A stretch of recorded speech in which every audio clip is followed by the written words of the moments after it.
Numericals based on Coulomb's law. ये बहुत interesting topic है क्योंकि हम लोग अभी तक कूलम्स लॉ क्या होता है वो अच्छे से सीख लिए हैं। कूलम्स लॉ में हम लोगों ने देखा कि किस तरह से दो चार्ज के बीच में इलेक्ट्रोस्टैटिक फोर्स लगता है। अब उस थ्योरी के आधार पे हम लोग कुछ न्यूमेरिकल्स करेंगे जो कि आपको बोर्ड एग्जामिनेशन और अदर कॉम्पिटिटिव एग्जाम्स में बहुत हेल्प करेगा और आपको एक बेसिक आइडिया मिल जाएगा कि हम लोगों को न्यूमेरिकल सॉल्व कैसे करना है किसी भी टॉपिक से रिलेटेड। और यहाँ पे जितने भी लेक्चर्स होंगे हर एक लेक्चर से रिलेटेड एक न्यूमेरिकल का टॉपिक भी रहने वाला है जिससे आपको बहुत ज़्यादा बेनिफिट मिलेगा। तो चलिए आगे हम लोग बात कर लेते हैं। अभी हम लोग देखेंगे कि कूलम्स लॉस पे बेस्ड न्यूमेरिकल के बारे में हम लोग क्या बात कर सकते हैं। तो जहाँ पे जैसे कि देख रहे हैं कि हमारा पहला सवाल है। सवाल कहता है कि a free pith ball A of 8 gram carries a positive charge of 5 into 10 to the power minus 8 coulomb. Full stop.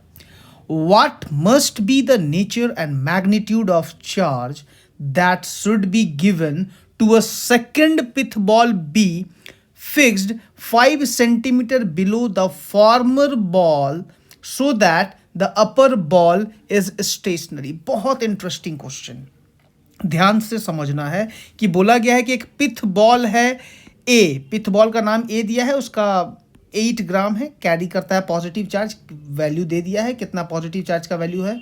तो बोला गया है कि what must be the nature and magnitude of charge that should be given to the second pith ball B. एक और pith ball है जिसका नाम बी है जो कि फिक्स किया गया 5 centimetre below the former ball. मतलब कि अगर यहाँ पे हम बात करें तो ये एक बॉल है, ये एक बॉल है, ठीक है ना।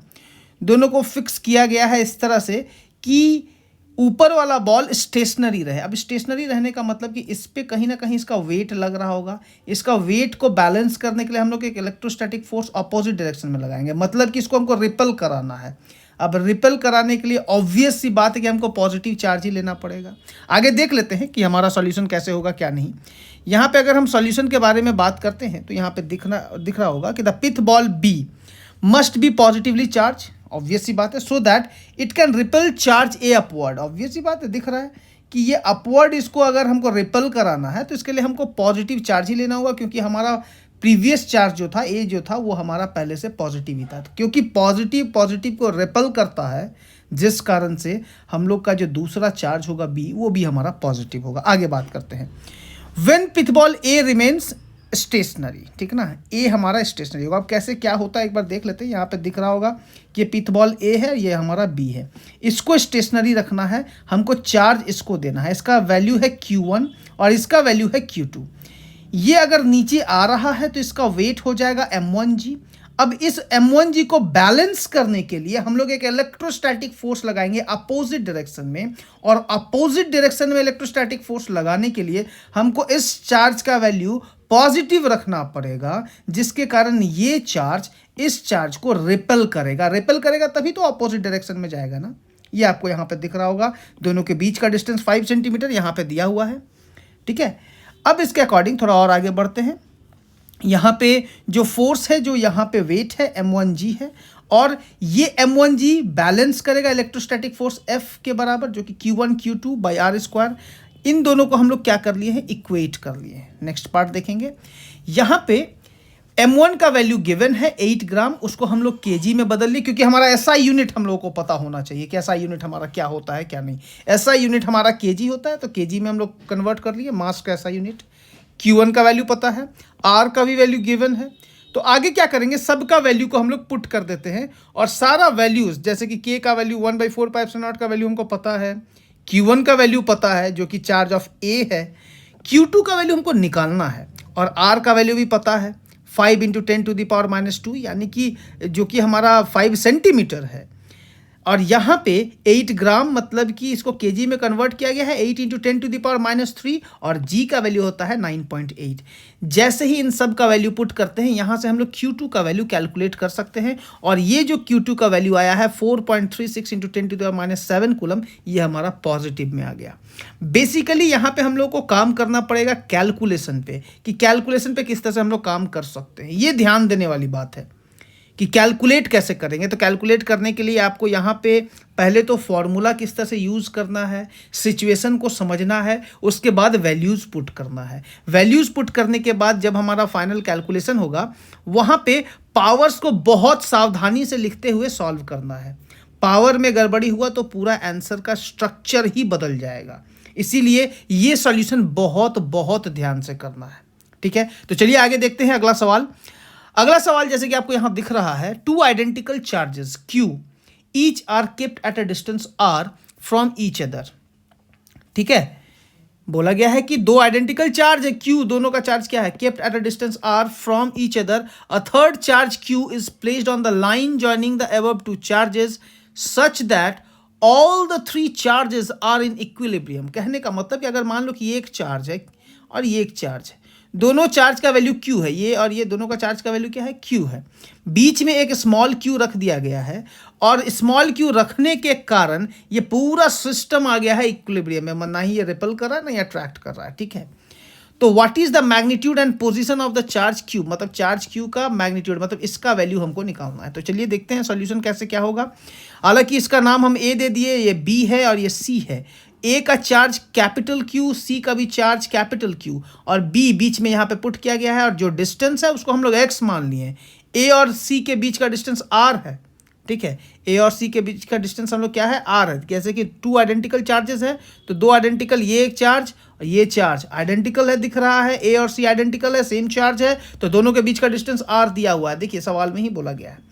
तो जैसा सवाल कहता है वैसे हमको प्यार से लिख देना है और कुछ बहुत ज़्यादा दिमाग लगाना ही नहीं है, ठीक है ना। इस चीज़ को ध्यान देना है, ठीक है। इसके बाद अगर हम बात करते हैं अगला, यहाँ पे क्या बोला गया है, the charge Q will be in equilibrium if forces exerted on it by the charges at A and C are equal and opposite. इस पार्ट को ध्यान देना है। If force exerted on it by the charges at A and C, A और C पे जो force exert किया जा रहा है वो इक्वल होना चाहिए और अपोजिट होना चाहिए, ठीक है। इक्वल अपोजिट होगा तभी तो जा करके ये क्या करेगा, ये इक्विलिब्रियम का सिचुएशन को मतलब कि ये कर पाएगा। जैसे कि ये अगर इससे अट्रैक्ट हो रहा है तो ये इससे अट्रैक्ट होना चाहिए, ठीक है। ये इससे अट्रैक्ट होगा, ये इससे अट्रैक्ट होगा, तो इक्वल और अपोजिट हो गया, जिस कारण से पूरा सिस्टम किस में आ जाएगा, इक्विलिब्रियम में आ जाएगा, ठीक है। तो चलिए आगे बात करते हैं।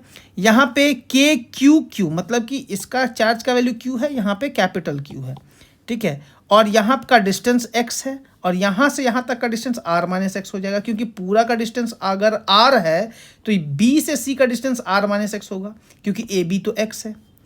तो यहाँ पे ये फोर्स का अगर हम बात करें, इन दोनों के बीच का फोर्स और इन दोनों के बीच का फोर्स हमारा इक्वल होना चाहिए इक्विलिब्रियम में होने के लिए, ठीक है। और जैसे ही हम लोग इसको इक्वल करते हैं तो Q और Q, capital Q small q cut जाएगा, capital Q small q cut जाएगा, K भी कट जाएगा, K भी कट जाएगा, तो फाइनल ये वैल्यू आएगा, रूट अंडर करेंगे तो x equal to r minus X, और ये x इधर आ जाएगा तो 2x हो जाएगा।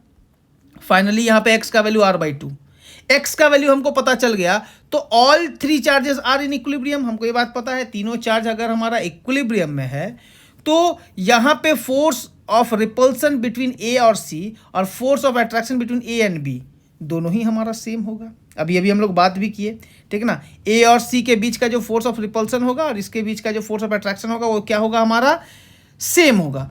अब यहाँ पे अगर हम लोग बात करते हैं तो KQQ बाई r/2 का होल स्क्वायर और KQQ r², ये दोनों को हम लोग इक्वेट कर देंगे, ठीक ना। रिपल्सन और अट्रैक्शन का वैल्यू अगर सेम हो जाएगा तो बॉडी हमारा इक्विलिब्रियम में आ जाएगा, ना वो हिलेगा ना डुलेगा, ठीक है, अपने जगह पे है। अट्रैक्शन और रिपल्सन दोनों फोर्स अगर आपस में इक्वल हो जाए, ठीक है। अब जैसे इसका वैल्यू को सॉल्व करेंगे, यहाँ पे देखिए इसको सॉल्व किया जाएगा तो एक Q तो कट जाएगा, K भी कट जाएगा, स्मॉल q का वैल्यू हमको निकालना है, तो स्मॉल q का वैल्यू आ जाएगा कैपिटल Q/4। तो कैपिटल Q/4 जो होगा हमारा, ये हमारा आंसर होगा, जिससे हमको ये पता चलेगा, ठीक है, कि हमारा जो बॉडी है वो इक्विलिब्रियम में होगा अगर Q का वैल्यू कैपिटल Q/4 हुआ तो, ठीक है। तो किस तरह से न्यूमेरिकल को सॉल्व किया गया, उम्मीद करते हैं ये बात आपको समझ में आ गया होगा। कब फोर्स को इक्वेट करना है, पहला बार फोर्स को इक्वेट किए बीच वाला फोर्स के साथ A और C का बात किए, ठीक है ना। पहले B के साथ A कितना फोर्स लगाएगा, B के साथ C कितना फोर्स लगाएगा, दोनों को इक्वेट करके डिस्टेंस का वैल्यू निकाल लिए, मतलब कि x का वैल्यू निकाल लिए। अब बात क्या है कि फोर्स ऑफ रिपल्सन A और C के बीच में कितना था, फोर्स ऑफ अट्रैक्शन A और B के बीच में कितना था। दोनों ही अगर इक्वल होगा तो सिस्टम इक्विलिब्रियम में होगा। वो जितना फोर्स से उसको रिपेल करेगा उतना ही फोर्स से दूसरा चार्ज उसको अट्रैक्ट करेगा, ना तो वो आगे जाएगा ना ही वो पीछे आएगा, तो अपने जगह पर रहेगा। तो दोनों फोर्स को जैसे ही इक्वेट किया गया Q का वैल्यू आ गया। ठीक है, तो ये हमारा दूसरा न्यूमेरिकल था। आगे बढ़ते हैं, अगला न्यूमेरिकल है। अगला सवाल ये कहता है कि charge Q is to be divided on two objects. दो ऑब्जेक्ट पे चार्ज को डिवाइड किया गया। अब कितना कितना डिवाइड किया गया ये हमको पता नहीं है। आगे बात करते हैं, what should be the value of the charges on the two objects so that the force between the objects can be maximum. मतलब कि कितना होना चाहिए दोनों चार्ज का वैल्यू कि दोनों ऑब्जेक्ट के बीच का जो फोर्स होगा वो मैक्सिमम होगा। अगर हम डिस्ट्रीब्यूट कर भी रहे हैं, दो बॉडी में चार्ज Q को डिस्ट्रीब्यूट कर रहे हैं, तो एक का Q हो जाएगा, मान लो कि स्मॉल q हो जाएगा, एक का Q माइनस स्मॉल q होगा। अब कितना कितना डिस्ट्रीब्यूट हुआ ये तो हमको पता है नहीं। ठीक है, लेकिन हमारा चार्ज का वैल्यू क्या होना चाहिए, मतलब फोर्स का वैल्यू क्या होना चाहिए, मैक्सिमम होना चाहिए। अब एक बात यहां पे आपको जानना पड़ेगा कि फोर्स का वैल्यू मैक्सिमम करने का क्या तरीका है। अब आप लोग अभी तक मैथमेटिक्स में ये तो मैक्सिमा मिनिमा वाला चैप्टर नहीं पढ़े हैं, जिस कारण से आपको ये किसी भी चीज को मैक्सिमा या फिर किसी भी चीज को मिनिमा करने का तरीका क्या होता है वो आपको पता नहीं होगा। जैसे कि यहां पे हमको फोर्स को मैक्सिमम करना है, दिख रहा है ना सवाल में क्या कह रहा है कि force between the objects can be maximum, मतलब कि फोर्स को मैक्सिमम करना है। तो जिस फंक्शन को यहां पे फोर्स एक फंक्शन के जैसा ही आएगा, क्योंकि Q का वैल्यू हमको पता नहीं है कितना डिस्ट्रीब्यूट हो रहा है, यहां पे स्मॉल q वेरिएबल के जैसा एक्ट करेगा। तो यहां पे फोर्स जो हमारा फंक्शन है उसको अगर हमको मैक्सिमम वैल्यू बनाना है तो उसको हम लोग एक बार डिफरेंशिएट करेंगे और जीरो से इक्वेट कर देंगे। डिफरेंशिएट करके जैसे ही जीरो से इक्वेट करेंगे उस केस में जो वैल्यूज आएगा हमारा Q का वही हमारा मैक्सिमम वैल्यू होगा। तो चलिए इसको हम लोग समझ लेते हैं, एक बार सोल्यूशन देखते हैं। सोल्यूशन कहता है कि let small q and q minus small q be the charges on the two objects. जो डिस्ट्रीब्यूशन हुआ है एक का हम q मान लिए हैं, स्मॉल q मान लिए हैं, और एक का capital Q minus small q मान लिए हैं। ठीक ना, दोनों ऑब्जेक्ट के बारे का जो चार्ज है उसको हम लोग ऐसा मान लिए हैं। Then the force between two object is, दोनों के बीच का फोर्स क्या होगा, Q into capital Q minus Q by R square. ये हमारा फंक्शन है। हालांकि ये स्मॉल q का वैल्यू हमको पता नहीं है। क्यों नहीं पता, क्योंकि ये वेरिएबल है ना जी, क्योंकि कितना स्मॉल q का वैल्यू होगा वो हमको पता नहीं है। तो यहाँ पे q वेरिएबल है, q वेरी कर रहा है, तो फोर्स को डिफरेंशिएट करेंगे q के रेस्पेक्ट में।